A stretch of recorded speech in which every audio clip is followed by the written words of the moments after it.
So you're basically torturing these plants. We are. You're torturing them before you sell them to everybody.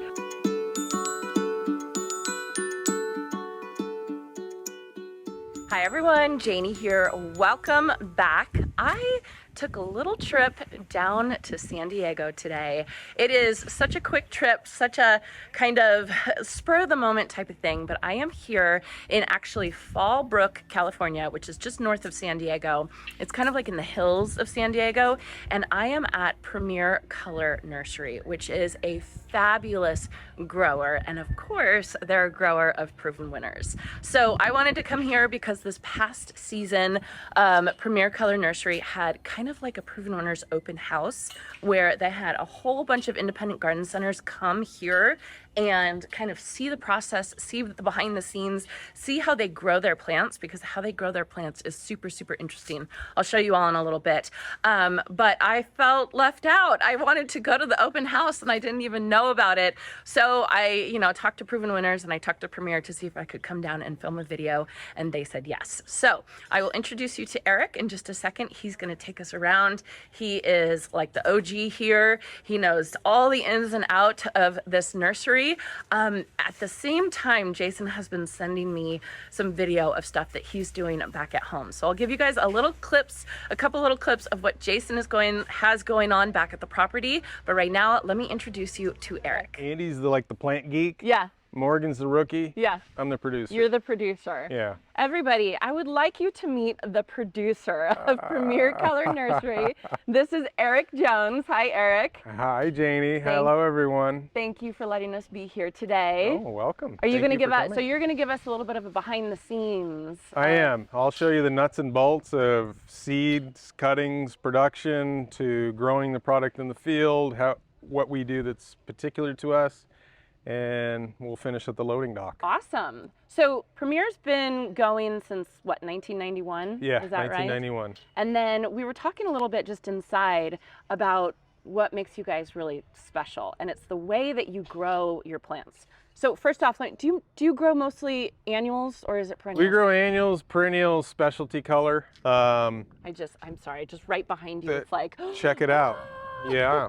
Premier grows different than a lot of garden center or nurseries, right? We do. We have Mother Nature's on our side. Mm-hmm. We're in Fallbrook, California, which is arguably one of the best growing climates for bedding plants. It's ridiculous. We grow outdoor year-round. We do have greenhouses. We do start some crops in greenhouses, but they all finish outside, either under the sun or under a saran shade cloth. Okay. Part of what makes us special is our quality.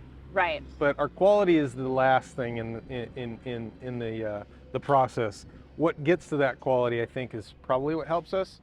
And we hand space all of our pots. Hand space. Yeah. Okay. So each pot gets taken out of the flat and spaced, and you get better air and light circulation, and the plants grow up bigger and fatter and more robust. As opposed to pot where they grow up and then start getting floppy. Why is it better to grow plants outdoors? Well, because the plants are going to end up outdoor. So they're going to experience the elements: sun, rain, wind, pests, animals, and because we grow them outside, we grow them in the winter outside. They go through several frosts, which you might call a freeze. We call a frost in grower lingo. And so our plants are acclimated. So they're not coming out of a climate controlled greenhouse where they come into your situation. Maybe they're a little weak, they're a little soft, they get sunburn. Then they have to take a couple of weeks to recover, and then they bounce back up. Okay. Our advantage of having this climate and growing in this climate is our plants have already experienced your weather.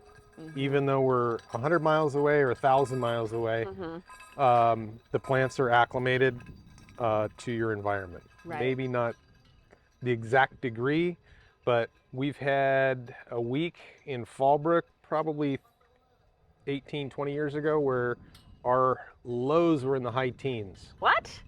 Yeah. And you're zone 10, yeah. Right? Oh, yeah. Dang. Now that's once in 30 years, right. But we typically get about 2 to 3 dozen frosts a year. Okay. And that could be just 30, 31 degrees. Sometimes it's into the low 20s. And these plants are outside for that. They are. Wow. So you're basically torturing these plants. We are. You're torturing them before you sell them to everybody. Yeah. But that makes them a better plant. Correct. Interesting. Correct. And then tell me about your slow grow movement. Well, it's the same. I guess it's the same sort of philosophy in that we torture them. We don't just feed so they grow. We'll kind of chastise them and go, here's some fresh water. You don't need any fertilizer. Here, okay, here's some more fresh water. The plants are still growing, they're just not growing as quickly, but they're also growing more sturdily, more compact. Okay, you need some food. And then we'll give them, we'll feed them some fertilizer. About every third or fourth watering, we'll feed them. Okay. Well, that makes the plant, it takes longer for the plant to grow, but it grows stronger, it grows hardier. And that's part of the end result of what you see because of the quality. Why your quality is so good. So that must take more resources to grow that way.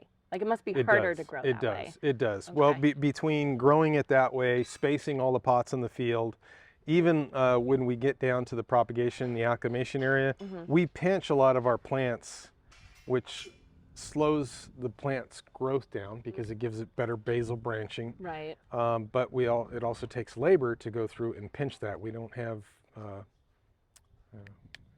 Machines. Oh, the cutting. no, it was what's in Willy Wonka. The Oompa Loompas? We don't have Oompa Loompas. Oh my to do God. that. I was like, where's he going with this? Oompa Loompas. Oompa Loompas. But even your off season here in San Diego isn't quite an off season, right? I mean, you guys are so mild here. Correct. We ship product 52 weeks a year. Okay. San Diego, Orange County, some of the happiest places on earth always need flowers. So it's our job to get them Wink, those flowers. wink, nudge, nudge. Yeah. Do you supply to them? You do? Yeah. But I Dang. can't say their name. Oh, you can't. I can only allude to them. Okay. All right. Want to show me around? Sure. This is our loading dock. All right. So you've come at a great time, Janey, because we've packed thousands of flats today, and they're all waiting to be shopped off of trailers and put onto delivery racks. This is great. Like, this is the happiest place on earth for me. Yeah. Just to see stuff like this. Like, look at how beautiful this is, you guys. Well, like any job, you know, there's going to be stress, but you walk outside and realize it's only flowers. But yeah, you can just kind of look at, Wow. this is the same trailer, they just moved it around. Wow. This is so cool to see behind the scenes and to see what's going on. And this place is, you guys are working. I'm seeing trucks go all over the place. My goodness. How fun. So say you were a consumer, right? Because I think most of the people that are watching this are consumers rather than industry people. How do we get these plants into our hands? Is it Go to your garden center and tell them to ask for Gourmet Grown, Prue Winners, Premier Color. Okay. And we do have some success where we'll have customers call us and we'll direct them to wherever they're at. They might call us, email us, and say, oh, hey, I live in Atascadero. Yeah. Where can I get something? And then I will send them to a garden center in Atascadero. Okay. San Luis Obispo, wherever, Sacramento. Yeah. So you know my end goal, right? Uh-huh. My end goal is to get Proven Winners plants in garden centers, Yes. right? And so if, you know, somebody's watching this and they're like, man, I really want to get some Supertunias into my local garden center, that's how they would do it. Correct. Okay. Eric, look at these plants. Dang. Oh my gosh. These are for my event. These are for your event. These are for my event, Jay. So on June 15th, I'm going to the greenery in Turlock. Oh my gosh, Jay, you did a good job. You picked a lot of, look at how beautiful this is. If you guys want to get your hands on this, June 15th in Turlock at the greenery. Oh, how exciting. That's really fun. You going in here? Yeah. So we're gonna go across the street eventually, but first we're gonna go to our seed house and our cutting propagation house. Okay. I know this is nothing that I'm looking at right now, but it's still so pretty. Well, it's all new. I mean, you're like a kid in a candy shop going, oh my goodness, I want some. I love it. What can I fit in my carry-on? Exactly.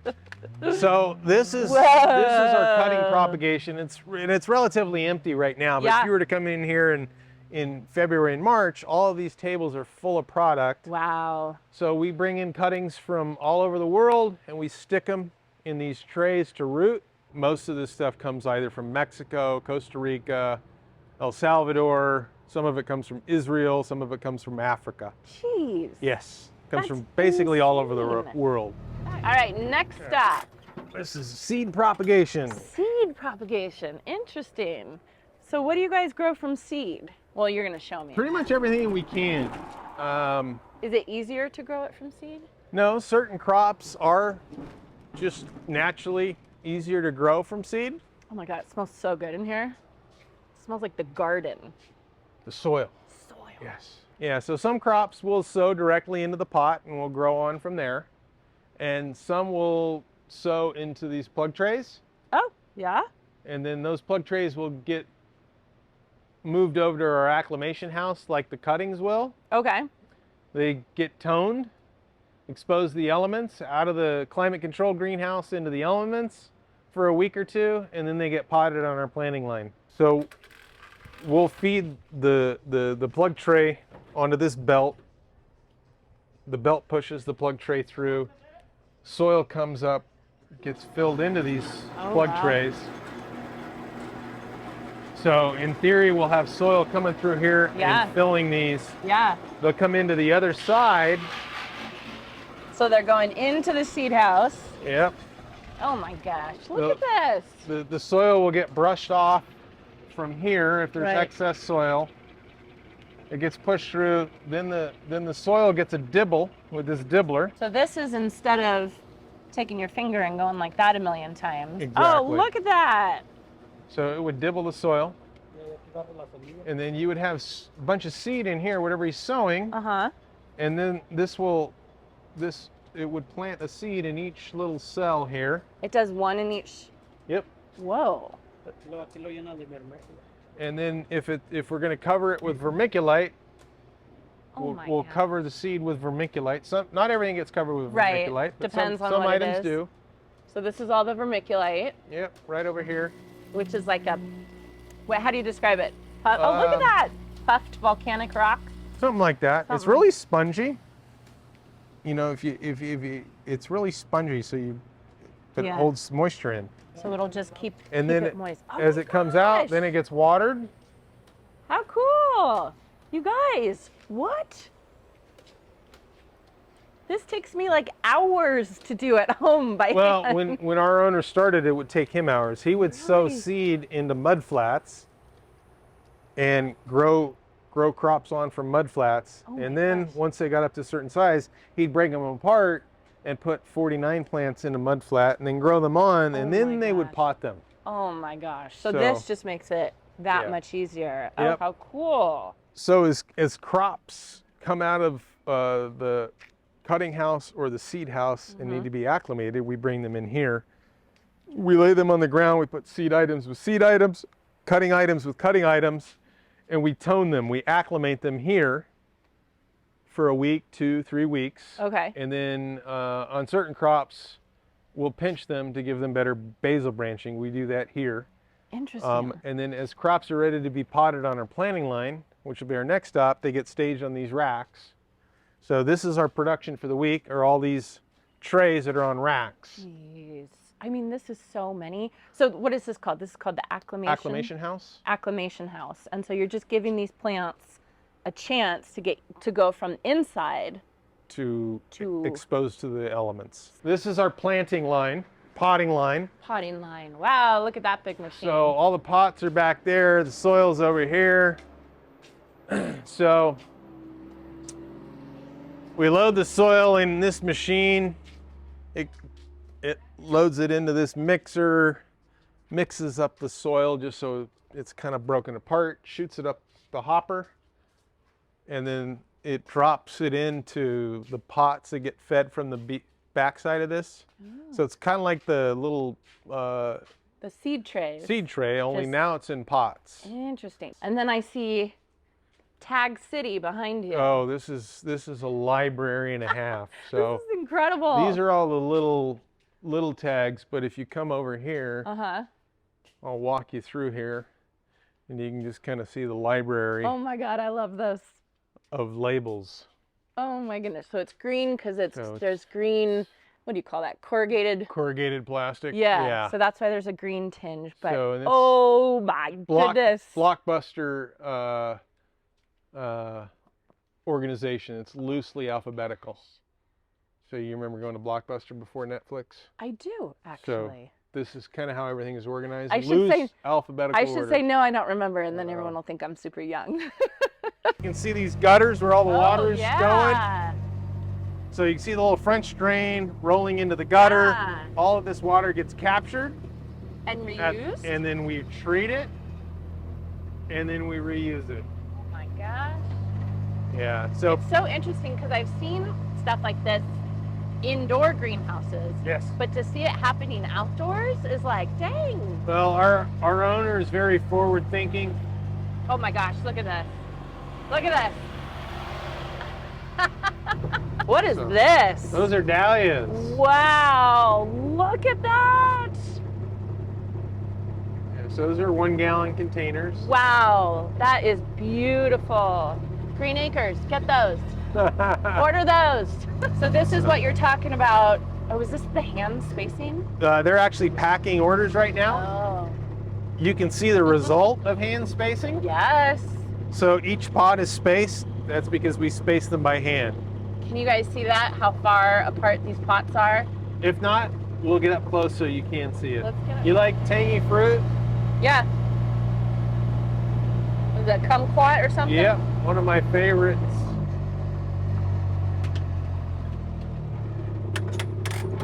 Okay, they got kumquats. These are the ones you just eat the rind, You right? eat the whole thing. You just go like this and go, oh. Oh my god. All right, when in Rome. This sometimes, to me, is better than coffee. You know what it is? Although I don't know if I could be able to live without coffee. I couldn't. It's natural Sour Patch Kids. You know Yes, Sour Patch Kids? Yes, absolutely. My kids love them. We hand clean everything. We don't just pick stuff up. If you notice that crew over there, they're actually cleaning dead flowers or dead foliage Oh, off of the pot wow. to make it Just for the human touch? Is that what it is? well, just so the crops are clean. Really nice. So weeds grow, or foliage dies, Totally. flowers dies. Especially if you're outside, I can imagine that you guys got to go through and you got to weed stuff.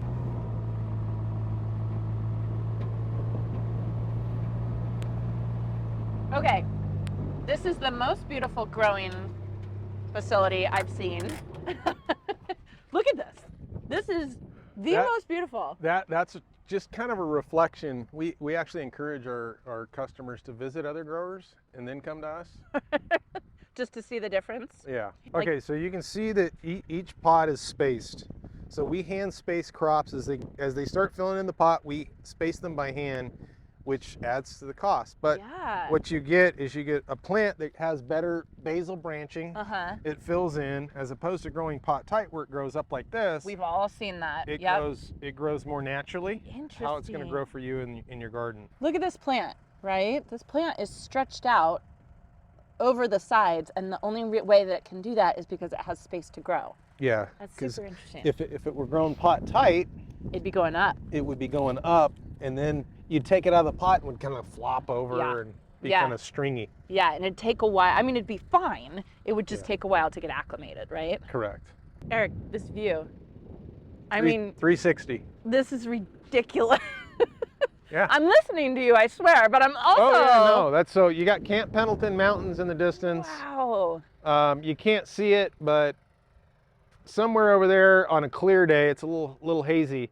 You can see Big Bear, Oh my gosh. Idlewild, and Oh my then gosh. Big Bear is Palomar a Mountain. big mountain. It's like ski resort. ski. Yeah, it's Uh-huh. it's the Mountain snowy biking mountain. in the summer. I've been snowboarding there. Yeah. And fell really hard and Yeah. never went back.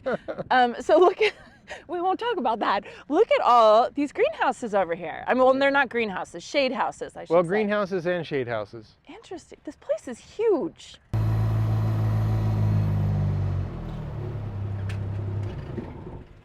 So after all that, we come back to where we started. Yep. So it starts off at the seed or the cutting area, Yep. and then you grow. You acclimate it, right?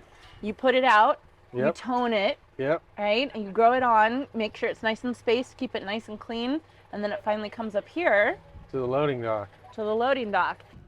Your hair looks amazing. Tell me again about your The entrances to Fallbrook, Yeah. my wife calls these, because Fallbrook has 2 entrances, Mission Road, South Mission, and East Mission. Okay, and they get bigger when? Every spring. They get a little bigger.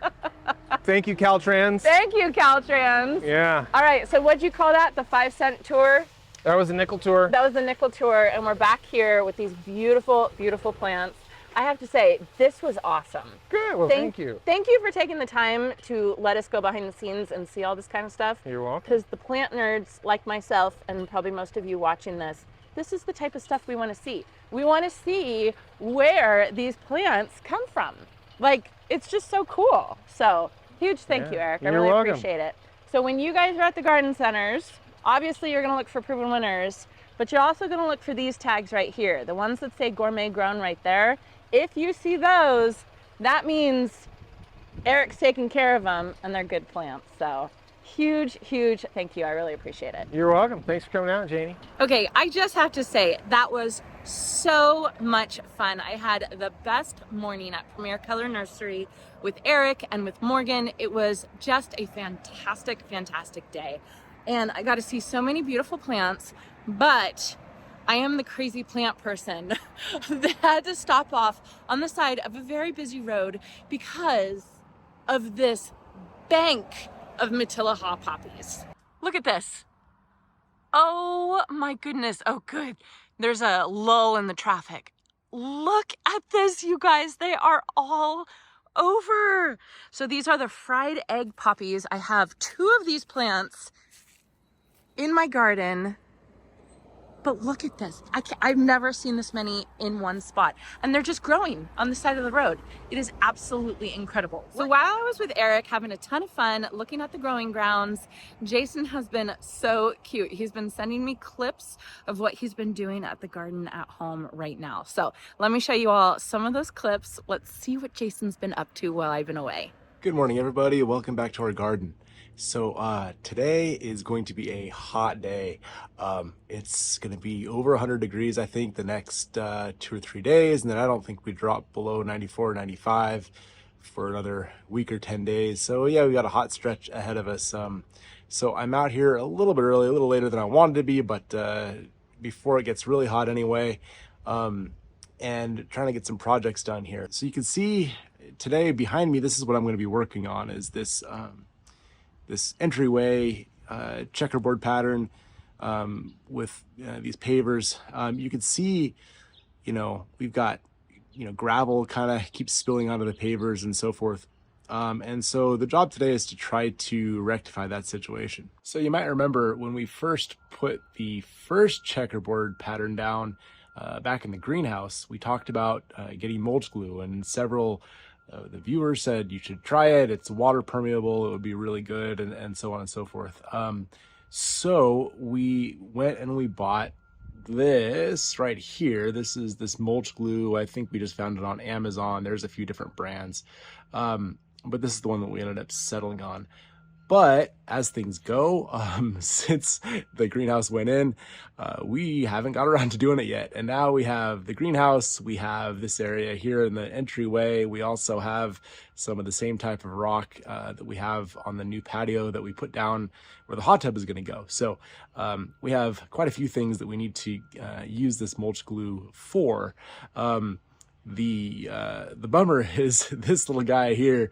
This is 34 ounces, and it's supposed to be a 1-to-1 mixture, which I did not realize. I thought it was diluted more than that. So we're gonna need much more of this if it does actually work. So we'll see how it goes. I'm gonna at least use up this whole bottle today, and then I'll probably order some on Home Depot or Amazon or something and then kind of finish the rest. But at least I thought today this will give me a good idea of if this is going to work, how well it's going to work, and so on. I did read that it needs a couple of coats too to really make it nice and strong. I still want to test it on the pavers and see if there's any sort of discoloration at all. So I'm going to test that out. So I got a couple little things to do to kind of make this thing work. But thought I'd just kind of take you guys through and we can find out together if it works or not. All right, so this calls for 1 part mulch glue and 1 part water. This is a 2-gallon sprayer. And so 64 ounces, I think, is half a gallon. So it'll go just past the half a gallon mark, 68 ounces total. So this.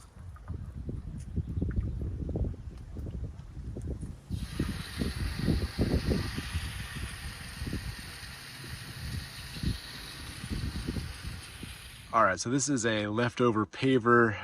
This one actually has a crack. It's hard to see, but up there's a kind of a diagonal crack, so it's not one that we're going to be using. So I'm going to kind of color test this and see what happens. It's supposed to come out white, I think. Yeah.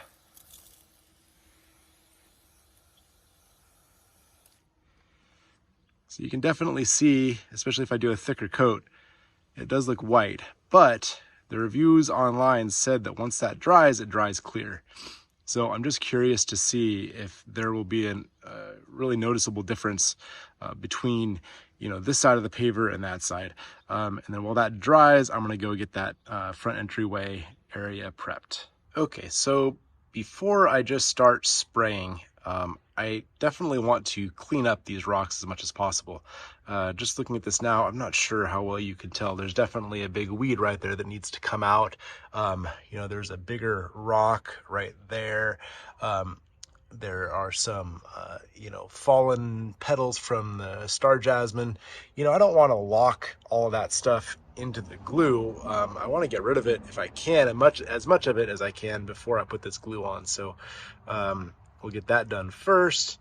By the time I'm done doing that, hopefully the test paver that I sprayed onto will be reasonably dry so I can see if there's any color difference or not, and I'll know whether or not I have to be careful and really protect these pavers, or if I can just sort of go for it and not worry about it.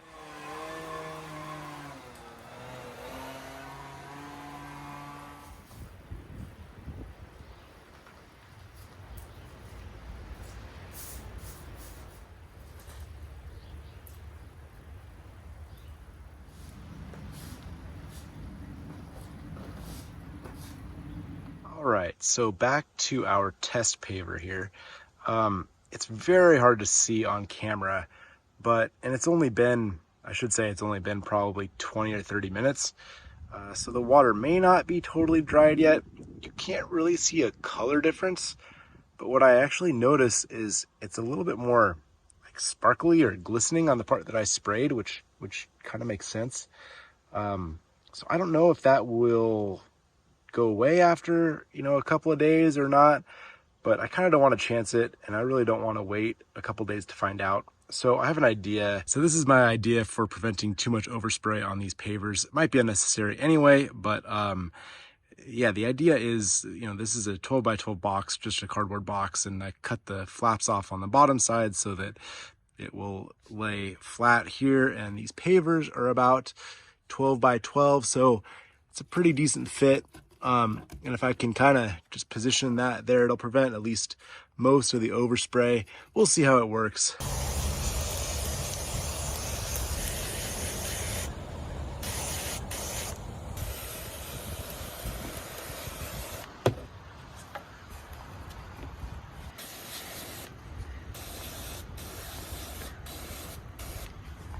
All right, so I'm over here in the corner in the shade because A, it's hot, and B, I think it's just easier to see on camera over here. So this is, I'll give you a real good close up here.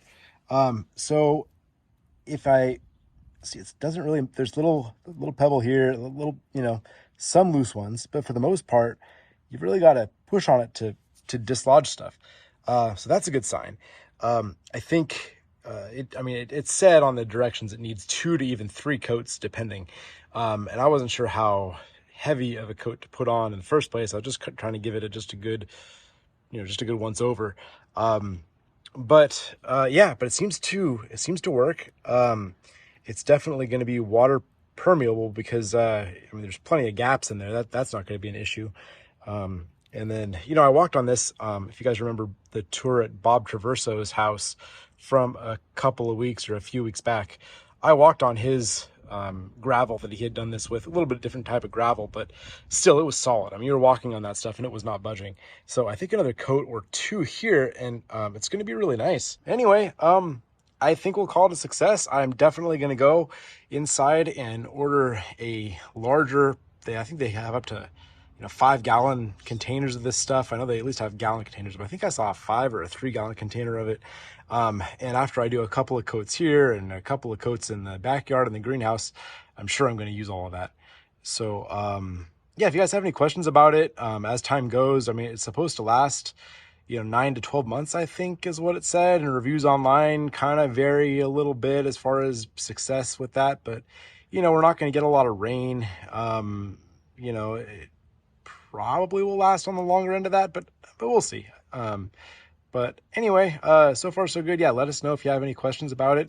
And then we'll try to keep you updated on the progress as time goes. So yes, I took a little bit of a field trip to San Diego. I am so loving this right now, but there's still lots of good stuff happening at home. So I hope you all enjoyed this and I hope you all have a chance to get in your garden today.